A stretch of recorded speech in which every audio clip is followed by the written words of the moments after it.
So I'd like to preface this video by giving a big thank you to whomever requested that I do TERA Classic when you found out that I love the PC version of TERA. I'd also like to start this by stating that I had no clue that this game wasn't translated up until I had it on my phone. This is going to be fun. So first and foremost, this game is available for iPhones and Androids alike.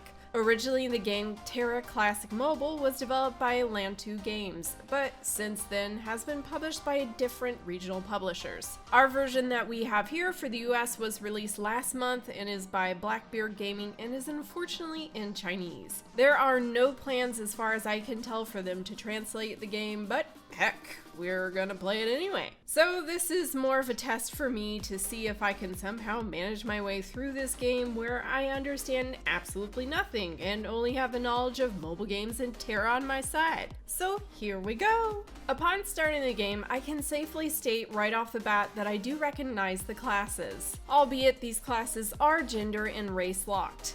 Granted, the PC version also has some classes like the Reaper and the Valkyrie that are gender and race locked. But overall, there's more variety on the PC version than this. There's the Slayer, which can only be a human male, the Warrior, which is only a male Castanic, Archer, which is a female High Elf, and lastly, Priest, which is an Ellen, which only has female gender anyway, question mark? I don't really know what their gender is, but they look female. This is a shame. As I recall, the race you are determines what race benefits you get for your character. But I don't know if this is true here since I can't really read what things say. The character customization is lacking, but to be honest, the PC version wasn't that impressive either. So for those of you who don't know, I literally mained a priest in TERA for years until it fell the good graces as a healer. So I'm gonna go with my classic choice and just see what the difference is. I can tell you up front, the one thing I've really liked so far in the game is that the tutorial that happens from the PC version isn't there. And if you're familiar with it, that thing takes like 30 minutes to get through. So I'm already pleasantly surprised. I can also tell this game is entirely auto-playable as it fights for me and takes me where I want to go, which in this situation, since I don't understand a darn thing that it says, is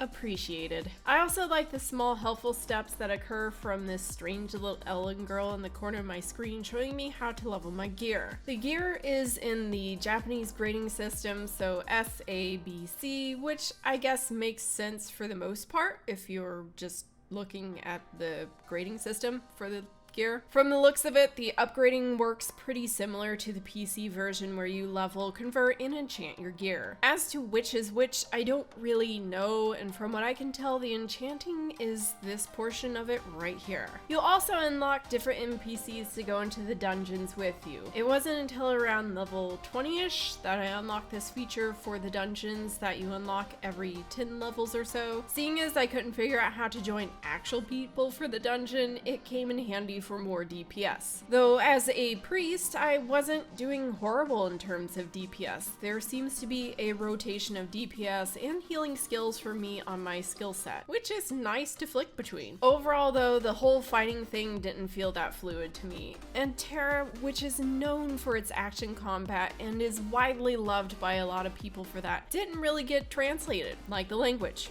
into this mobile game. I have a dodge skill that honestly you have to slam a couple times to get your character to respond appropriately, and for big AoEs, that's just not gonna cut it for me. And honestly, half the time I just let my game autoplay because it seemed I did worse in this particular game when I would take manual control. And normally that's not something I can say about other mobile games. However, when entering into PvP where there is no autoplay but there is still auto lock-on, I was totally dominating for my level. And then the game gave me a solid slice of reality check and put me up against this. Can we say one shot? So yeah, combat for me was absolutely nothing like the PC version. And having been an avid lover of TERA because of the combat, it was extremely disappointing for me. One positive I'd like to note is that at least graphically, the game is roughly as good looking as its PC counterpart. But at the same time, the PC game is almost a decade old at this point, so so it isn't that large of a stretch to imagine this is possible. You get a mount, but it looks like other mounts are locked behind purchases, which again is nothing new for TERA in itself. I can tell there's a bit of a story to it, but I can't understand it, but it still looks nice to look at, I guess. So I guess overall, it's just an okay game to pull up and play. There's nothing special about it, and anything that really made TERA special has been gutted from the game. I made it to level 22, and quite honestly, I'm probably not gonna go back in. Though I'd still recommend you guys give the game a try if it looks like something you're interested in, and heck, maybe you'll enjoy it. Anyway, this was Mrs. Sticks, logging off for now.